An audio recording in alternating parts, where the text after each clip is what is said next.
tout à vous. Je sais pas vendre les filles, moi. T'inquiète, je serai derrière. Va, je m'occupe de l'autre ménage. Louisa a trouvé... T'appelle, elle a trouvé quelque chose qui t'appartient. Ah, merci, ma fille. Qui est-ce? Oh, juste une cliente un peu perdue. Samia, viens là. Tu baisses les yeux et tu ne dis pas un mot, compris?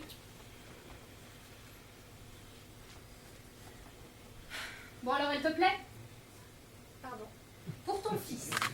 Madame Bayard vient de nous appeler et elle a eu un empêchement. Sa grand-mère est morte. Oh, je suis désolée. C'est pas grave, elle était très vieille. Oh, Dieu est son âme. Bon, j'ai pas que ça à faire. Elle a donc demandé à Madame Fatima de vous trouver la perle rare. Est-ce qu'elle te plaît? Qu'est-ce que tu fais dans la vie? Rien, elle ne travaille pas. Ah, c'est bien. Et quel âge as-tu, ma fille? 29 ans. Et demi. Ah, c'est un peu juste. C'est que, voyez-vous, mon fils a à peine 40 ans. Non mais ça, c'est à cause de ses parents. Comprenez, c'est une fille exceptionnelle. Ils ne peuvent pas se séparer. Elle fait tout à la maison. Des doigts en or. Avec elle, pas besoin de machine à laver ou d'eau de javel. Ça serait du gaspillage. Tu vois ces mains-là? Elles te sortent le linge plus blanc que neige. Sans parler des tricots, des crochets, etc. etc. Et la cuisine? Ah, alors la cuisine magistrale. Tout le monde rêve de manger ces plats. Les tachines. Mais quelles tachines! Les couscous, les chorbas, mais on s'en mangerait les doigts avec. Sans parler des gâteaux, les meilleurs macroutes du quartier, les cornes de gazelle, de la confiture, de pamplemousse aux olives, et voyez, j'en passe. Oh, tant mieux. C'est que mon fils est très gourmand. Ah, bah tous les hommes sont pareils, hein. Faut satisfaire leur estomac. Et ce qu'il y a en dessous. Un homme, c'est quoi? Un estomac, une bite, un point, c'est tout.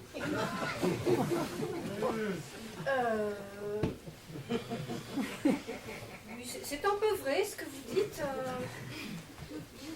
D'ailleurs, à ce propos, est-ce qu'elle est... Oh là, madame, tu m'insultes! Je fais pas dans ce genre de marchandises. Hein. On ne sait jamais de nos jours. Je n'ai que de la marchandise propre, première main. Excusez-moi, mais j'ai entendu parler de cette jeune fille enceinte que son frère veut tuer. Attention, Moni, si tu continues, je mets fin à la transaction. Ah, ces hommes. Eux, ils sèment et nous, faibles femmes, nous récoltons. Bon, alors tu la veux?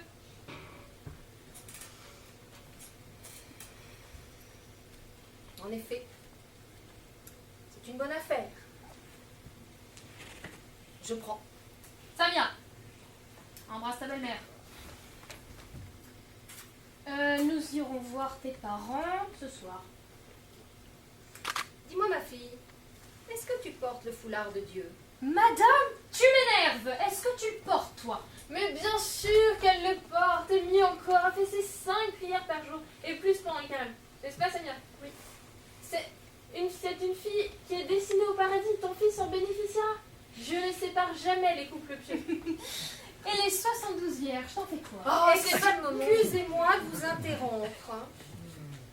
Mais le voile pour mon fils, c'est une condition.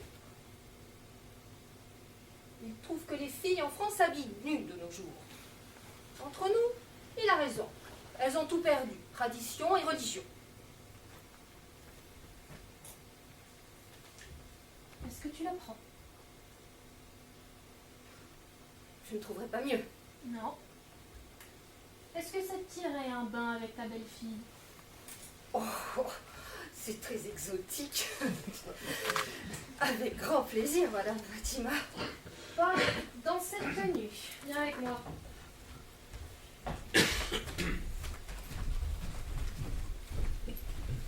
Masseuse? Je m'appelle Fatima. Vrai la jeune. Oh, pourquoi je te plais pas, moi? L'eau n'est pas assez chaude. Eh ben, vois ça avec la patronne. C'est ta copine, non? C'est elle qui règle la température. Elle ne va pas faire des économies sur mon dos? Pour une fois, elle aurait raison. Pourtant, ce n'est pas l'argent qui lui manque. Oh bah oui, elle s'est acheté un immeuble en centre-ville sans parler de sa villa au bord de la mer. Bah, elle peut avec tout ce qu'a volé son mari.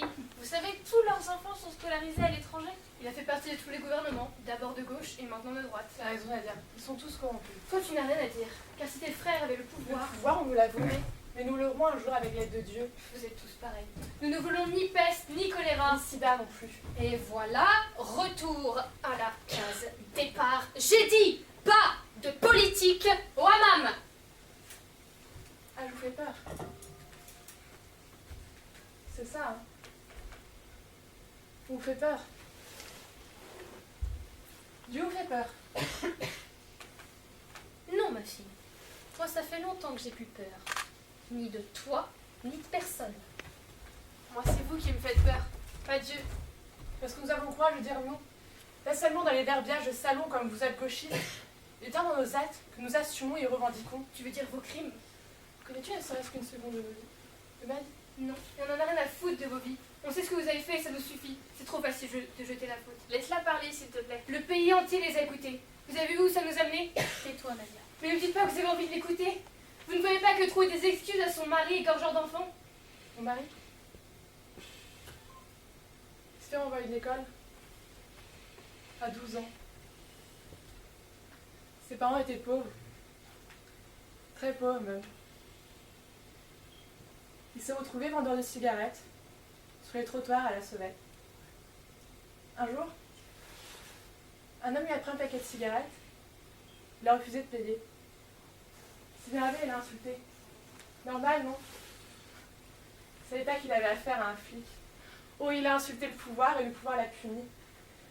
2 jours, 2 nuits, dans une cellule. Faut passer les détails. Quelques années plus tard, il s'est fait prendre dans une rafle à la sortie d'une mosquée. Il a reconnu ses tortionnaires, expérience oblige. Ils ont redoublé de férocité. C'était rien qu'un simple croyant faisant sa prière. Mais pour eux, c'était forcément un terroriste. La traque, je gêne, pince, marteau, les noirs, bouteille, et reviol. T'as raison Nadia, le sang appelle le sang. Mon mari l'a entendu, il en est mort. 2 filles et un fils, son unique héritage. Personne ne veut donner du travail à la veuve d'un monstre, comme vous dites. Je survis grâce à Dieu et à l'aumône à laquelle mes petits sont réduits. Des gosses que tout le monde fuit comme la vermine. Ne me regardez pas les beaux airs de chiennes battues. J'apprendrai à mes enfants que leur père était un soldat de Dieu et qu'il est mort en martyr. Je le sais heureux au paradis et pour l'éternité. Mais réveille-toi, bon sang. Ton mari n'est qu'un cadavre de plus sous terre, en train de pourrir et se faire dévorer par les vers, tout comme ses victimes autour de lui. Je te fais le serment, Dieu, que mon fils poursuivra l'œuvre de son père. J'y veillerai pour que ta justice soit et que seule ta parole soit loi. Il n'est de Dieu que toi, Allah. Mohamed est ton prophète. C'est pour toi que nous vivons. C'est pour toi que nous mourrons. C'est pour toi que nous combattons et c'est pour cela que nous te rencontrons, Dieu. Mais rien au monde ne justifie un crime. Qu'on tue au nom d'un quelconque prophète, de la démocratie, ou même d'une enfance malheureuse, c'est pareil. Un assassin est un assassin.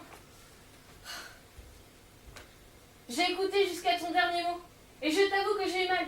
C'est quoi cette absurdité à vouloir sacrifier ton fils, ta chair? Tu n'es pas Abraham, Zaya. Non, tu n'es qu'une mère désespérée de plus qui s'apprête à vivre la pire des douleurs. Le deuil d'un enfant. Oui, ton fils se fera peut-être bombe humaine, et tu sais qu'il ne te demandera pas la permission. Mais il faudra bien le survivre. Tu en as d'autres à nourrir. N'est-ce pas, Zaya? Moi, tu sais bien, je n'ai pas d'enfant. Parce que je ne peux pas avoir d'enfant. J'ai dû faire le deuil de ce bonheur-là. Mais malgré ça, je te comprends.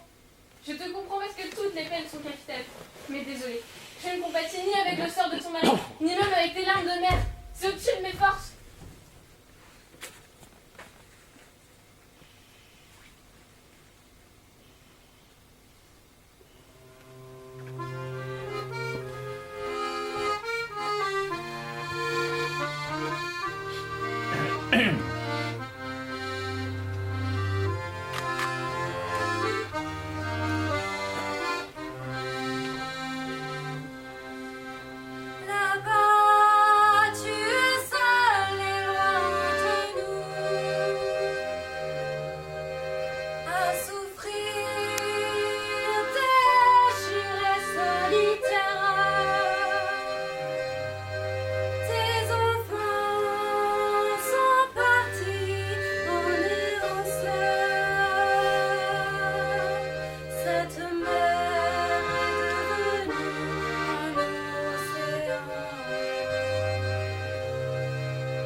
Moi!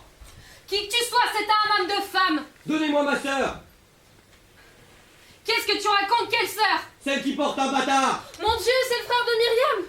Elle est pas là. Faites-la sortir! Elle est pas là, je te dis. Même si tu retournais dans le ventre de ta mère, je t'arracherai et je t'égorgerai vivante! Retourne chez toi en France et laisse ta sœur tranquille. Il faudrait peut-être appeler la police.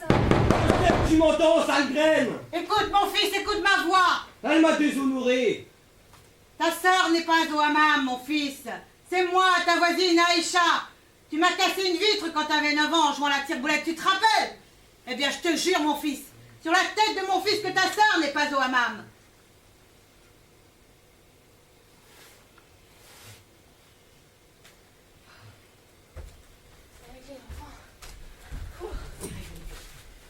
Tu as fermé la porte? Oh, pour qui tu me prends? À double tour. Oh, fais pas ton Aïcha, s'il te plaît. J'ai les oreilles qui sifflent. Je t'ordonne de sortir, mécréante! J'ai des témoins qui t'ont vu entrer ici! Ouvrez la porte! Ça alors, il ne m'a pas cru. Elle porte la honte dans le ventre! Je te tuerai, toi et ton bâtard! Je veux juste l'emmener à l'hôpital! Si elle est intacte, je vous jure, je ne la toucherai pas! Prise à temps, j'aurais pu l'amener en France se faire avorter. Avorter est un crime puni par Dieu, fut-il d'un bâtard. Parce que tu l'as préférée entre les pattes de cet animal derrière la porte. Elle n'a que 16 ans, merde. À 16 ans, j'étais déjà mariée, moi, ma fille. Résultat, tu as une pierre à la place du cœur. Toi, tu finiras en enfer. Que Dieu t'entende, au paradis avec des gens de ton espèce, non merci. Seigneur, bouge tes oreilles à ces insanités. Mais maintenant, ça suffit. Je ne veux plus entendre le mot Dieu. Vous êtes toujours au hammam et donc toujours pas dans une mosquée. Faites quelque chose, je veux rentrer chez moi. Il est tard. Je sortirai le bâtard de ton ventre et je l'égorgerai de mes propres mains! Vous serez toutes témoins! Je vais lui dire 2 mots à ce morveux. Éloigne-toi de la porte, il y a des femmes qui veulent sortir. C'est ma sœur, ça ne vous regarde pas! Et toi, salope, je sais que tu m'entends! Je jure sur Dieu et son prophète, si je ne te fais pas la peau, je te lapiderai jusqu'à la mort! Ta sœur n'est pas au hammam, je te jure, mon fils, sur la tête de mon fils. Je ne bougerai pas d'ici! Mais laisse-nous avec ta sœur. Tu crois que tu nous fais peur avec tes 3 poils de barbe et ta paire de ma bouche? Vous serez tous des salopes! Des putains, filles de putains! L'enculé. Vous l'avez entendu, il m'a traité de putain. Moi, Aïcha, fille de l'imam Ben Ali, arrière-petit-fils d'Ibrahim, fils d'Isaac, descendant direct de Mohammed Ben Moussa. Bismillah, ça ne se passera pas comme ça. Je vais te faire regretter le jour où ta mère t'a mise au monde.